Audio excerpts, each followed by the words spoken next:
Okay, so this class is about how to frame the future and what is your part in co-creating the future along with God, right? We learn about the laws of creation. We learn about prayer. We learn about meditation. We learn how our actions are prayers. And so what we want to do is to stop and think about and make a plan for how we're going to use these tools in our daily living in such a way that it makes the world better for everyone. This is part of our service. This is part of our life of service. If we just go along with the fear-based narratives, rhetoric, all of the things that are online and everywhere we look and everybody we talk to, it doesn't take long to figure out that everybody is afraid, that there are a lot of things to be afraid of. But all of those things are in the mind. It's not that there aren't real dangers in the world, but it can go either way depending on how many people buy into a story, whether they're going to push that into reality. So we want to not participate in any kind of a negative story that is simply designed to get a lot of attention, right? That's why fearful stories are promulgated. It's to get clicks, it's to get likes, it's to get you to buy something that will help you avoid the catastrophe. You know, buy gold or silver, or, you know, become a prepper, all of those kinds of things. So we want to actively find our center. We want to find a deep rootedness within ourselves. And from that deep centeredness in ourselves, we can add stability and peacefulness to the world. This is about the best thing we can do. Because if we have it in ourselves, then everything we say, every way we interact with other people will reflect that, and it will spread. You see, but even if we live in a cave alone, if we really find that centeredness in ourselves, then that's going to have a rippling effect in the greater mind. We live in a series of nested mass minds. You know, you have your job, you go to work for a company, you are in a mass mind. And so when you show up at work in the morning, if you show up with a positive attitude and a creative mindset, and by creative, I mean, what's possible here? When you show up to work, you have a set of problems that need to be solved. And so what's possible? What are the possible solutions? And that would be approaching it creatively. But if you approach it like, oh, these are those problems that we are having such a hard time solving, and we may never solve them, and you're stuck in a feedback loop that is just self-generates failure. So, and it goes the same with the mass mind of your family. If you have any kind of a extended family that has a mass mind to it, everybody plays a role in it, and everybody's got the black sheep and the white sheep, right? So what you want to do is to proactively and with consciousness take each one of the members of your family and see them in a positive light. And the easiest way to do that is to form a mental image of the person who's maybe a problem in some way, and ask yourself, what would they look like if they were perfectly whole, if they were perfectly sane, if they were perfectly loving and cooperative and a joy to be around? Because when you ask that within yourself, the mind of God will provide you with a very clear image of what that possibility looks like. And as you do that, that's your prayer for that person that will actually affect them, because they are connected to you within not only the greater mind, but within the mass mind of your family. So you can see how the nesting works. You have your family, your job, your community, the city you live in. It has a very distinct mass mind. and the state you live in the country you live in, you see, in the hemisphere, all these various ways to, wherever you have a coherent structure of thinking and acceptance, there you have a mass mind. And so as you participate in that mind, just get really clear with yourself that you are a vocal point within that mind, that what you say and what you think and your actions, if your actions are in accordance with what you say and what you think, then your actions are very powerful because they're a living prayer. So these are just these are some of the realities of the God within which we live. And as you know, I've said many times, I'm not particularly fond of that word God because it tends to, everybody has a different idea of what it means. And so it's better just to dispense with it altogether and start talking in real terms, which in the Holy Order of Mans, we like to say that when we talk about God, we're talking about a very specific God, the God of this solar system. And that takes some people aback. They think, well, the universe is really huge, the solar system is really small. But in reality, the solar system is very, very big, and it's what we've got. It is our immediate environment. And if you think in terms of astrology, the solar system kind of determines what kind of vehicle you work through in each lifetime, right? It's all solar system centric. So it really is a coherent and cohesive intelligence that we live within. And that coherent, cohesive intelligence has its focal point in the sun at the center of the solar system. But now, in understanding what God is, here's something that can really help. When you look around, we see the physical world as it appears to us. And what we don't see is the energy. We can see the extension cord running across the floor, for instance, say in the garage, but you don't see the electricity moving through it. You can see your partner, you can talk with him or her, and you see their face and you see their lips move and you hear the sound of their voice, but you don't see the energy of their being, which is coming through that vehicle. You don't see their feelings, for instance, except as they register on their face. But if you could really see the energy, and then you encountered a person who is in depression, for instance, you'd be able to see it as an energetic phenomenon. You would be able to see, perhaps, if you trained yourself, you'd be able to see where maybe that energy was being blocked, maybe by a thought, maybe by a belief, maybe by a traumatic event that caused a kink in their energy system. You'd actually be able to see that. So what we see in the world is just a very small portion of what not only exists, but what is actually making everything work. It's the energy in all of the life forms that we experience. That's the real world. That's the world that God sees. God does not see the world that we see, which is the world of appearances. Now, I know this flies in the face of the theological concept that God knows and sees everything.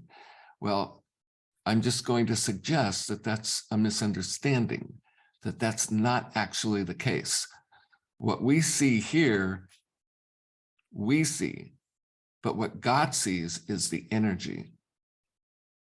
So it's as though God can only come down into the creation as far as the life energy permits. That's what God sees. Now, this brings up, what is our relationship to God? God is able to experience this world that we're in through us, but only in as much we're only as good a channel for that as we are also attuned to the life energy that is in and informs everything. So if all we are aware of and can grasp and can embody is just the world of appearances, we're kind of we're offline as far as God's concerned. God can't see through us at all. But if we are attuned with the energy within ourselves, with the light of Christ within ourselves, and remember, the light is life made visible, the power of life made visible. That's why we emphasize in the order the illumination, because once you get conscious of the light in you, then God becomes conscious of you, and through you, then God can become conscious in the world. Therefore, when you pray or you present a problem to God, God can much more easily and effectively work through you if God can see through you. So this is very important in terms of our relationship to God. We reach up, God reaches down. But if we don't reach up, there's no way for God to get to us. And remember now, I'm not talking about God as a, white-haired dude in the sky, an anthropomorphic personality who likes some people and doesn't like others. That is so far afield of what we're talking about. It has no bearing or relevance to what we're talking about. What we're talking about is a living being that we live within. God is not something distant. God is not foreign. The words I'm speaking to you now, I am speaking with the power of God. The words you speak with the power of God. There is no such thing as your will, my will, and God's will. There's only one will, and we all use it because the will is like a current. It's our attention, it's our awareness, willpower. They're the same thing. And there's only one will, and we all participate in it. So I'm hoping that some of these, these different ways of looking at this thing we call God will help you get a better relationship with it and to it, because then life really gets interesting. You see, there's nothing quite as thrilling as making a prayer and having it answered. I mean, that's really, really good. So that's my goal in teaching these classes, is to help you get a grasp of the spiritual tools that you have and give you ways to use them so that you can experience more of God as a living reality in your life. Because that's really where it's at. I mean, why else be here? If you don't have that, life becomes oppressive, pointless, and frankly, absurd. But with it, everything takes on meaning. Your life takes on meaning. Because you have a relationship. When you're in a relationship with God, that's the very core of the meaning of your life. So now, one of the most prevalent misconceptions is that there's God and then there's us, right? God and us, nothing in between. We know that's not true. There are lots of beings. There are lots of levels of reality. There's not just the earth plane and then the divine. There are many, many intermediate stages. So part of the spiritual path and part of learning the tools, the laws of creation, is to open our consciousness so that we can see what we're not seeing. Just as we're talking about the energy, say, that runs through an electric wire. We know it's there, but we can't see it. But if we develop our consciousness, we can see it. And if we develop our consciousness more, then we can see the life energy within a living being. We begin to see how it radiates and the colors, and we also begin to get a sense of how the different parts of a person work together or not. And if we develop that even further, then we know what to do to put those imbalances back into balance so that that person is no longer suffering. So the long game in all of this is to develop your consciousness, to become as conscious as you can of as much of reality as you can. And really, the only way you can begin to do that is to first understand that there's more to reality than what you see, what any of us sees. No matter how well developed your sight is, there's always more than what you can see. So this requires humility, and it requires learning, studying. It requires especially doing spiritual exercises, which is far more important than most people realize, because everybody has consciousness, everybody has awareness, but most people are completely passive in their relationship to those faculties. So the spiritual exercises that we teach turn that around and make you an active agent in the use of consciousness, in the use of your awareness. And you'll find that the tiniest effort on your part in that regard will gain you instantaneous results and surprising results, simply because you've not done it before. Maybe you have not tried to see into the essential nature of an object sitting before you. You may not have tried to find the essential nature of yourself. Who is it that's looking through your eyes? What is looking through your eyes? What is thinking your thoughts? Is it you? If it was you, then you'd find it way easier to control your thoughts than you do now. So I think it was Carl Jung who said, people don't have thoughts, thoughts have people. So this is another aspect of this mind that we live within, that there are existent thoughts that can possess you, that you simply catch like a hitchhiker. You catch a ride on a certain thought, a certain set of thoughts, a philosophy, an ideology, some aspect of the mass mind. And there you are. And you think that you're thinking those thoughts, when in reality, those thoughts are thinking you. So one of the first tools we use, like as in meditation, is concentration. But what that leads to is the ability to quiet your thoughts, to disassociate from your thinking altogether and find something more powerful, more present, more immediate in your experience of yourself. And that is yourself.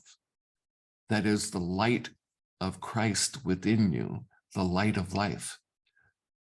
Because everyone can sense that they are alive, that we have the energy of life moving through us. So the more we tune in to that, then the more our thinking will slow down and stop. It's like when you come up to a beautiful fireplace, with a nice fire in it, or a fire in a campground, a campfire. if you let it, it will completely stop your thinking. You become engrossed in it. It's something alive. It's something moving. It's something that has a transcendent quality to it. And so these are the kinds of states of consciousness we want to achieve for the specific purpose of bringing our thinking to a halt, because it's that thinking that keeps us locked into a part of the mass mind. And if we're locked into a part of the mass mind, that's all we can experience. And anything more than that is just going to come through in fleeting glimpses, as in a dream or in some shocking event, or that jars us out of our ordinary way of thinking, which is governed by the mass mind that we have signed off on. So the spiritual work, first and foremost, is designed to break us out of the mass mind that we are members of. And the first thing that happens, you pop into a larger mass mind.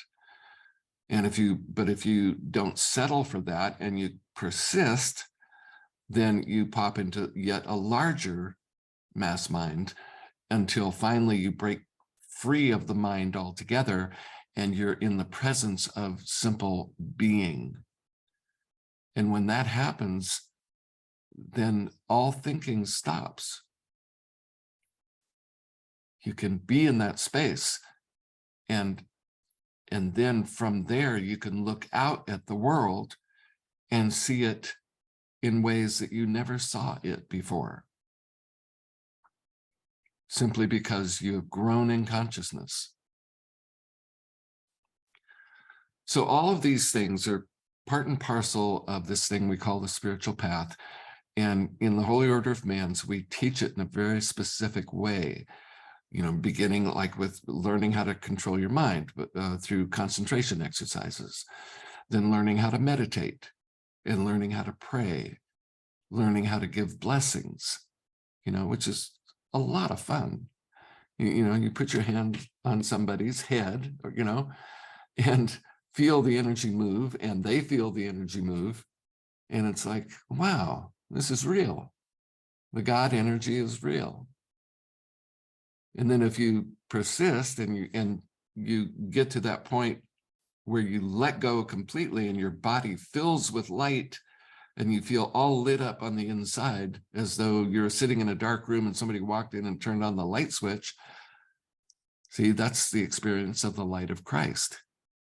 And then everything starts to change because it lights up your brain, it lights up all the other centers in your body, and you're able to participate more in the living energy of the life of God, which it has its origin in the sun.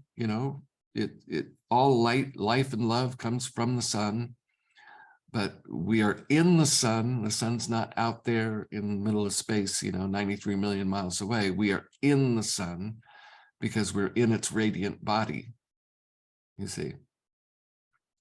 So as the light in you starts to increase, then you realize that the light in you is the same as the light everywhere else.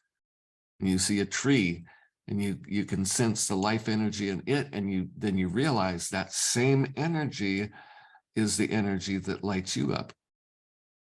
You see, there's only one light, only one energy, this is what they really mean when they talk about monotheism. It's even what they mean when the Christian fundamentalists say that Jesus Christ is the only Son of God. Because if you drill down into that and you unpack it, you find that the word Jesus means you, the human part of you, and the word Christ means the divine part of you. So Jesus Christ is like a formula. It's the formula that defines who and what you are. You have a human part, you have a divine part. And the spiritual work is to bring that divine part into the human part so that it lights it up from the inside, and that the human part then can step into its full potential. And we don't really know what that full potential involves. We haven't seen it except in rare cases, such as in Jesus of Nazareth, such as in Siddhartha Buddha, in other people throughout history who were fully realized, fully embodied in this world with full Christ consciousness, full Buddha consciousness. Those are just words for the consciousness that is the one consciousness, you see. So in order to be effective in the world and help the world unfold in a more productive and creative way, we have to get rid of a lot of baggage in terms of these words like God and Jesus and Christ and, you know, Muhammad and Buddha. All of these are just designators. They are not idols that you put on a pedestal. These are not things outside of you. Get rid of that idea. All of them are talking about the Christ consciousness in you, the Buddha consciousness in you. Because unless it's in you, it doesn't matter. All of that philosophy and theology makes no difference in your life or in the life of the world. Unless you can realize what those philosophies are talking about, you'd be better off doing something else, because that is totally ineffective. So let's see, why don't I open it up now for questions? Go ahead and unmute yourself. And if you have something you'd like to ask or comments.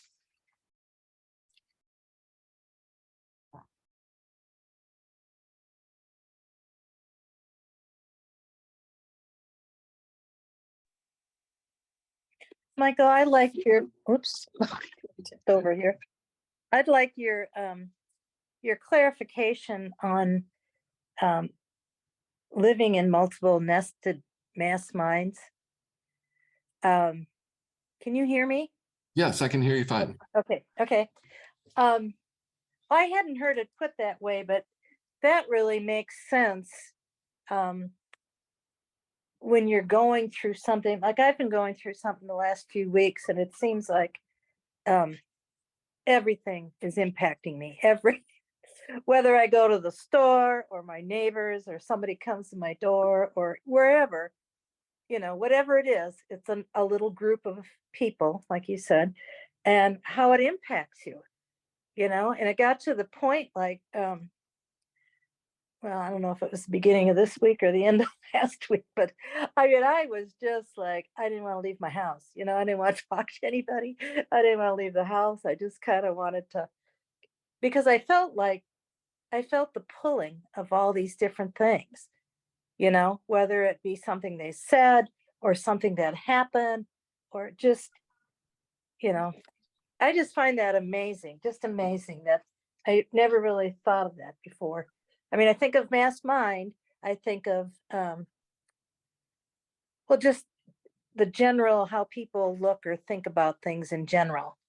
Right. But I didn't break it down into each one. I mean, I just really didn't look at it that way. But now that I look at it that way, I went, no wonder. Yeah. Well, think of, you know, one of the strongest mass minds I can think of just offhand is the country of France, right? They have a very strong cultural identity and national identity. They're proud of being French. They have a very strong culture. Mm-hmm. So, and that's, you know, when you hear people who are well-traveled, you know, they've been in many places in the world, they say it's a valuable experience because it changes you, right? And just the exposure to that full immersion into another mass mind really radically causes you to re-examine your own, what you're used to, your own national identity, your own sense of superiority, or, you know, it makes a big difference. So that's kind of an extreme example of because that the mass mind of the French is nested in the mass mind of Europe. Right? They're not so much nested in the mass mind of the Middle East or of Africa. Those are a step or two removed. So this sense of being nested, like in this country, if you're in Missouri or Kansas, you know, that's a very different mass mind than New York or California. Mm-hmm. You know, so but all of those different mass minds, which have their regional identities, they're all part of the greater mass mind of the country as a whole. Right. Yeah. So, and you can scale that all the way down and all the way up, you know. Mm-hmm. You're I was always amused by in Star Trek, you know, they had a point at which they would say it was now possible to make first contact because the world had achieved a certain state of universal consent, you might say, where the mind of that world had become so unified that they could then safely and sanely entertain the notion of another civilization, another world altogether. Mm-hmm. You see, Mm-hmm.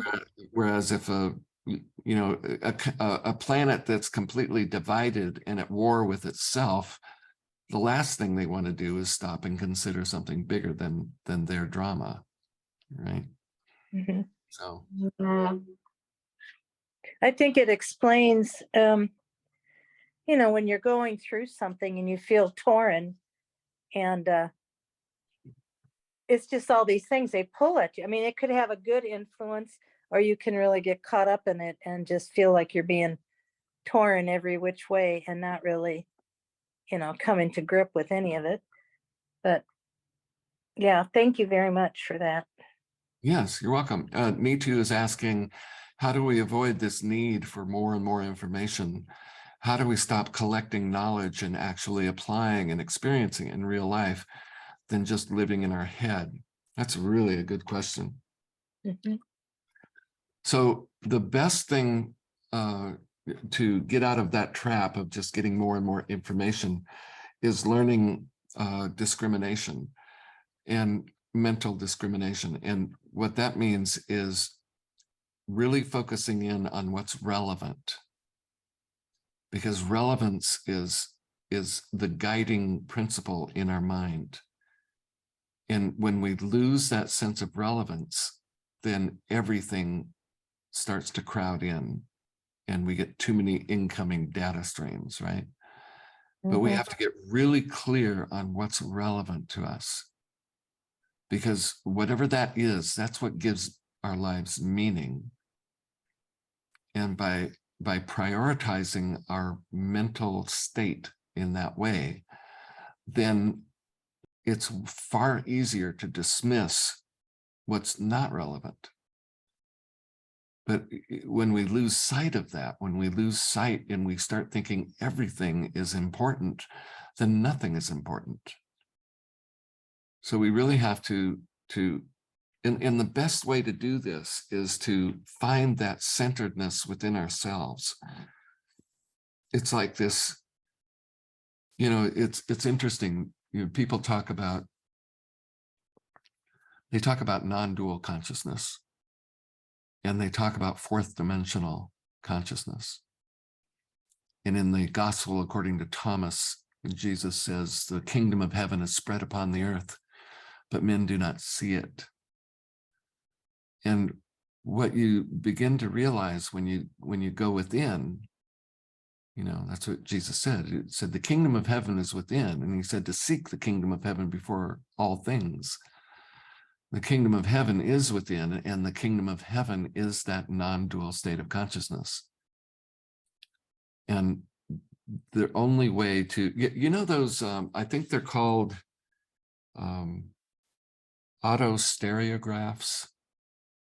It's those posters that are just a mass of couple of colors, you know, like red and blue. And if you allow your eyes to go out of focus, then a three-dimensional object appears right in the middle of the field. You've all seen that, right? Yeah.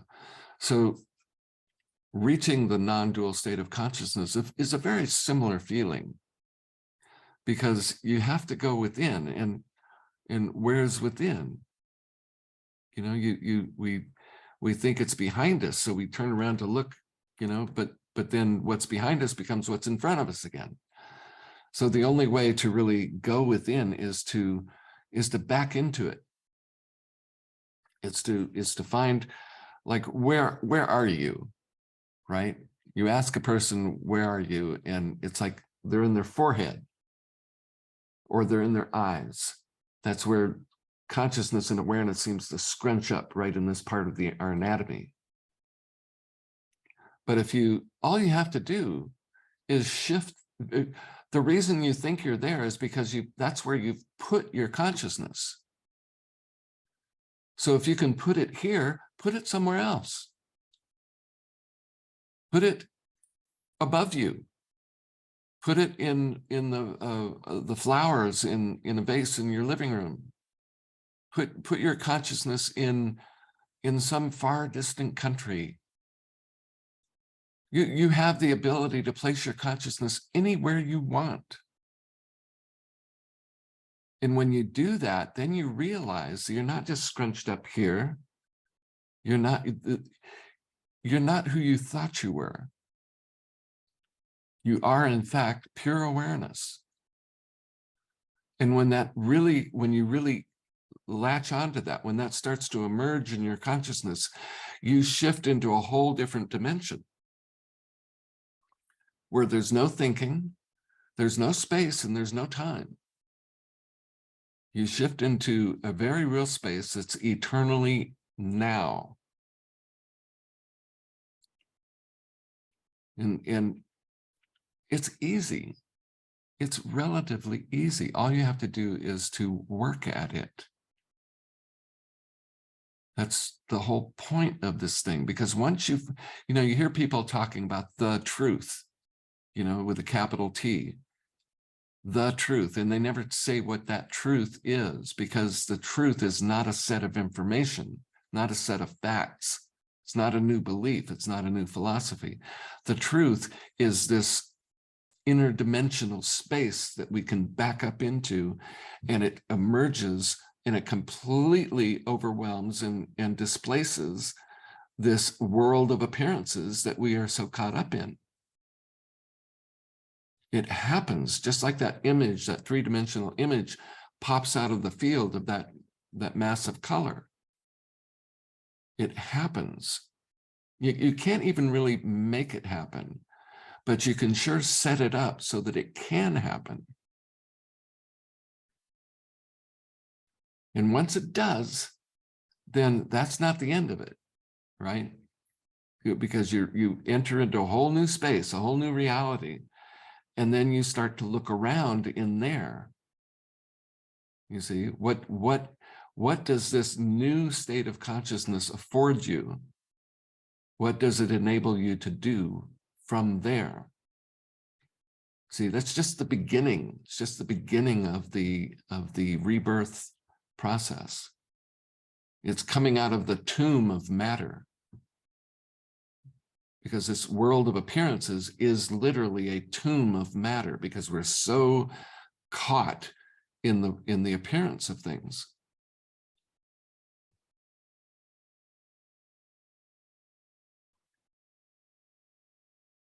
So this is the work that I'm doing.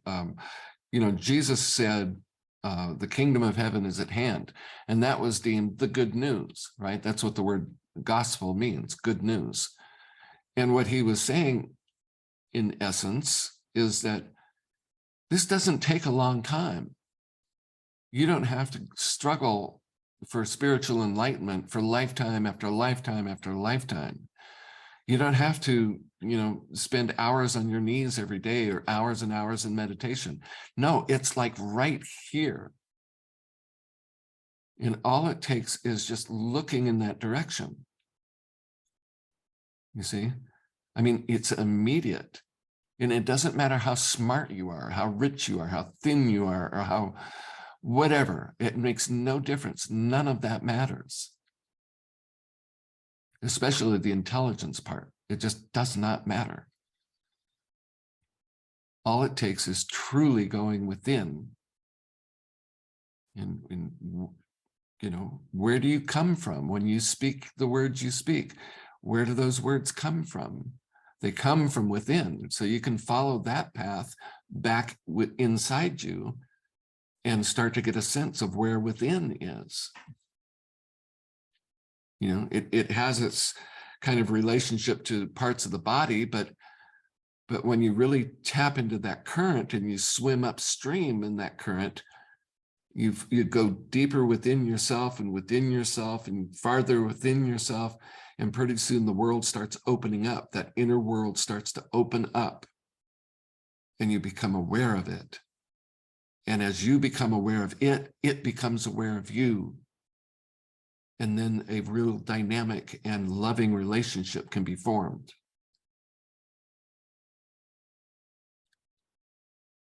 So this is the work that I do. I'm teaching radical meditation, which is a way to do this.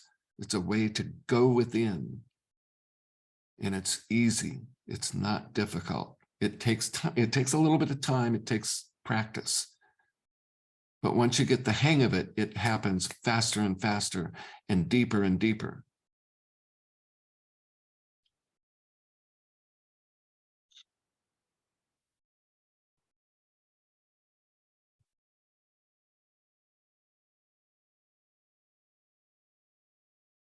So how's this striking you? Is it resonating? You find something that you can identify with, something to latch onto?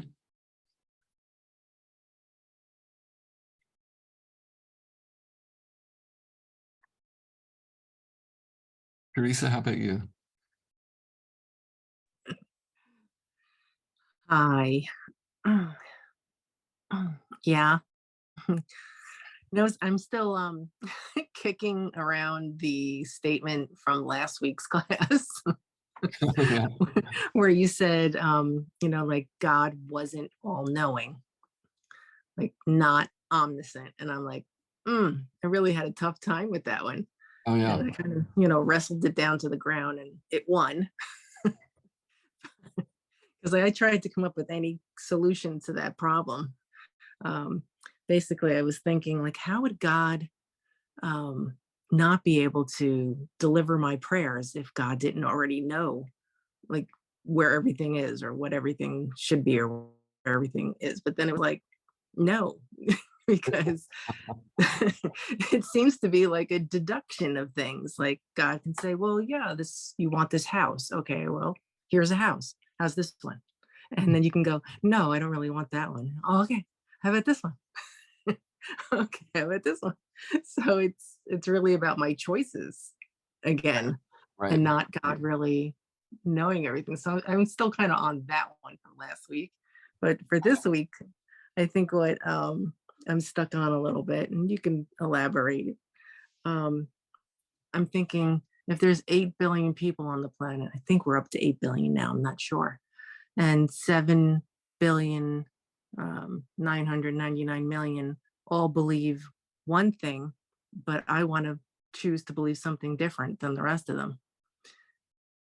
Does that make it impossible for me or not impossible for me? Is it just about where I am in the will of things? Confucius really had an interesting way of addressing that. He said that you can't sweep darkness out of a room, but you can light a match. You can light a candle. Now, comparatively speaking, the darkness inside of a room has a lot more volume than the bright flame of a candle, right? You know, by an order of magnitude. The candle flame is a lot smaller, and yet it lights up the whole room.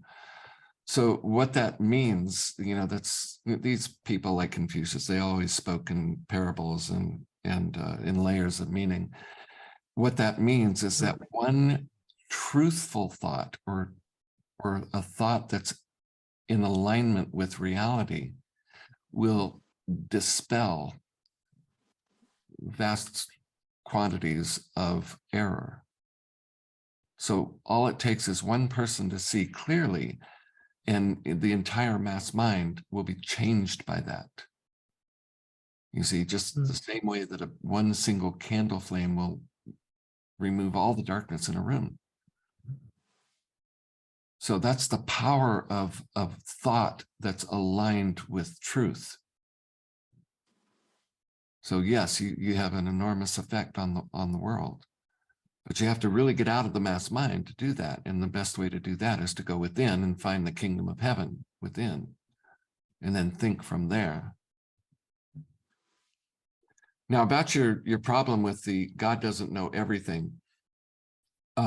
There's, there are parts of your body, vast parts of your body that you are not aware of, things that go on automatically that you don't see or know how your stomach does what it does, but it does it, and it does it, really, really well. And similarly, there are parts of your mind that you are unaware of. You're unaware of how you process certain information, but it's getting processed. And then it assembles itself, and then it comes out as a clear thought. But those parts of us that are automatic, they're very precise. Not one sparrow falls that God does not know of it, that the Father does not know of it. So what that's saying is all things are connected, right? So it knows the current state of all things. I got involved with trading online way back in the 90s, bought my own satellite dish, and started studying market technicals, a way of interpreting market moves by technicals, which is analyzing charts. And I thought, well, this will be a piece of cake because, I'm self-realized and I'm in contact with the mind of God. And so I should be able to be a millionaire, here in very short order. And finally, what I wound up doing is I took a Post-it note and I wrote on it, "Not even God knows." And I put it on my computer. This is why you can't pray to win the lottery before the lottery. I had that thought last night. I was like, my mother's in heaven and my father's in heaven. Why can't they send me the winning lottery number? because they Why don't can't they exist ask? yet. They don't exist yet. I jokingly, I was analyzing the tarot card, the Fool, and seeing a connection to what we're talking about in the Fool card. And I came up with this thing that said, God knows everything except one. And that is what I'm going to do next. And in that, he's intensely interested. He can know all the possibilities and potential of what you could do. Just not which choice you'll actually make. even there, I mean, you can see the potential in any given thing, but you cannot see the entirety of those potentials. So it's like, it's like a chessboard. You've got 64 squares and I forget the number of pieces, but the number of possible moves on that chessboard approach infinity. So there has to be an element of unknowability within the creative mind in order for creativity to exist. Because if you take out the unknown factor, if you take out the wild card, which is what the Fool is, the Joker, right, in a regular deck of cards, it's Neo in the Matrix, the wild card. If you take out the wild card, you put an abrupt end to all creativity and therefore all forward progression. So God doesn't know everything because it's necessary for God not to know everything so that something new can be born, something entirely new. You see, this is like the cutting edge of creation. It's where creation actually starts happening. But in order for that to happen, there has to be that unknowability factor. And that's the way God set it up. So, we want to know, we want to believe that there's an answer for everything. And that's a very difficult place to be in, because everything is changing constantly. So there is no one answer. Answers shift as fast as circumstances shift. It's very unsettling, I know, because we want some kind of security, but there is none. There is no security in this. And this is why, you know, the spiritual path isn't for everyone, because a lot of people just want something to believe. They don't want to jump in the river. You see, the river, you know, that saying, you can't step into the same river twice, because the river's always flowing. You know, it's a Zen parable. Not many people want to do that. That would terrify them.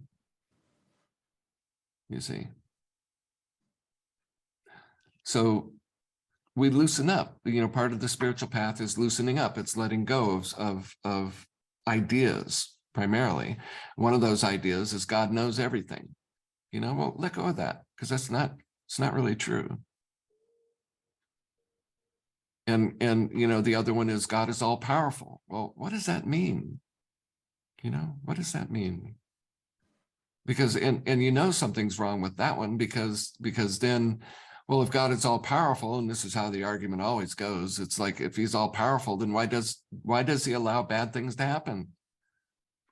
You know, instantly you're in this unsolvable seeming paradox.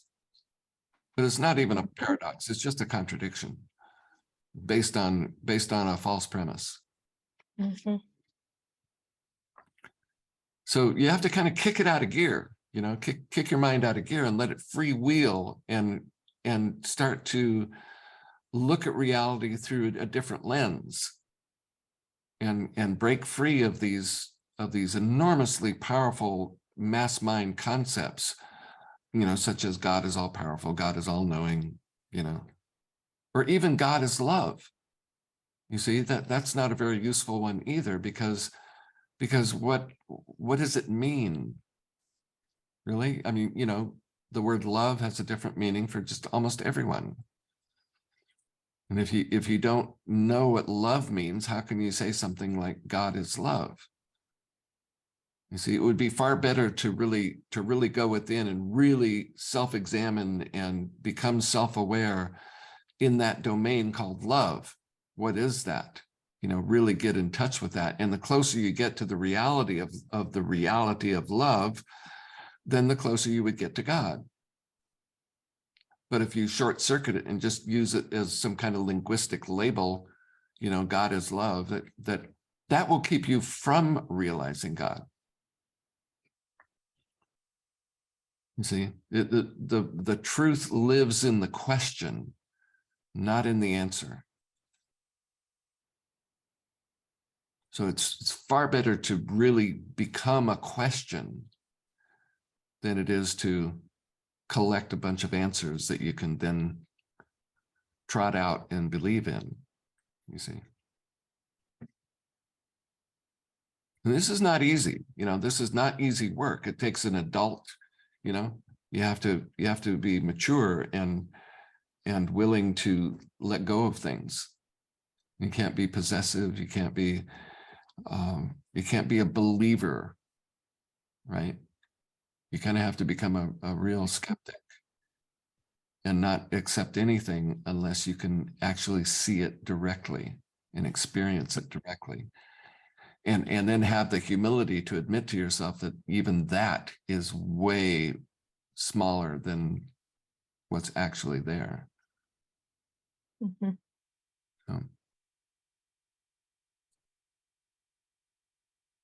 So we're about at the end of the hour. Are there any other questions, comments, complaints?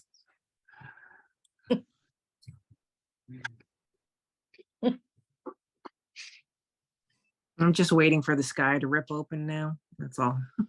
Good.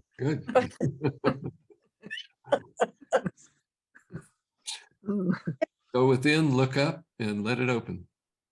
That's it. Let it go. what am I? What am I? I know you are. What am I?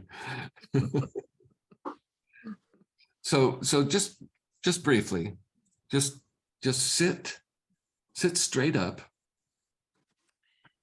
and become aware of a perfectly vertical line that runs straight up from your sacrum, right straight up through your skull and up into the cosmos. It's coming from the center of the earth, right through the center of you, all the way out to a far distant star. Somewhere out there, there's a star that perfectly aligns with you, the center of the earth in itself. And see the vertical line as lit up as though it were like a neon bulb, just glowing, running right straight up your back. Now just very gently lean into it. Lean into that column of light. Let it impinge itself upon you. Just merge with it. Just lean back into it until it becomes the core of you. And look up, not with your eyes, but just with your consciousness. Reach as high as you can, away from the earth, way up into the cosmos, into that vibrant field of life. And feel that travel down this vertical line right into your body, right into your head, and see it light up your insides.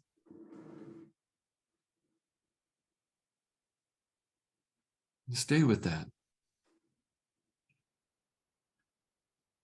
Don't try to make it do anything or mean anything. Just let it be. As all the power that ever was or ever will be is in that right now. The power to move planets, to light up suns. It runs right through the core of you.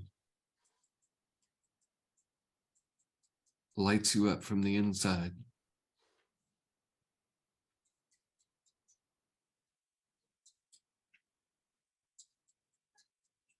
And breathe it in. And then breathe it out into the space around you. Breathe in that light, and then breathe it out into the space around you.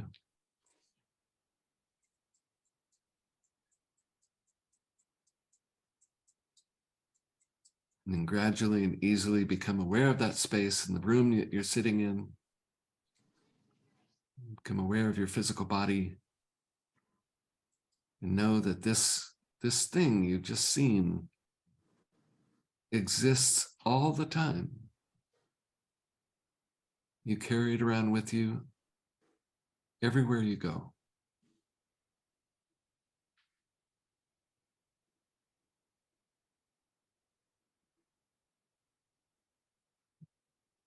And when you're ready, just open your eyes.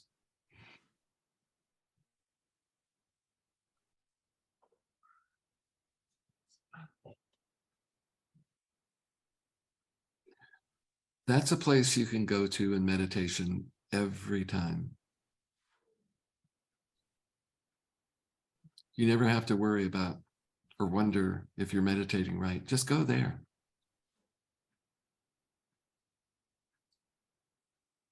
And even when you're not meditating, that's there. It's always there.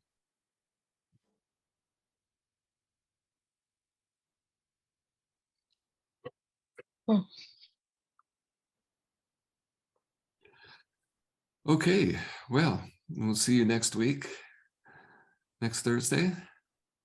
Mm-hmm. We'll take this we'll kick this can a little farther down the road. Okay. Thank you, Michael. Thank you. Thank you, Michael. You got it. Appreciate it.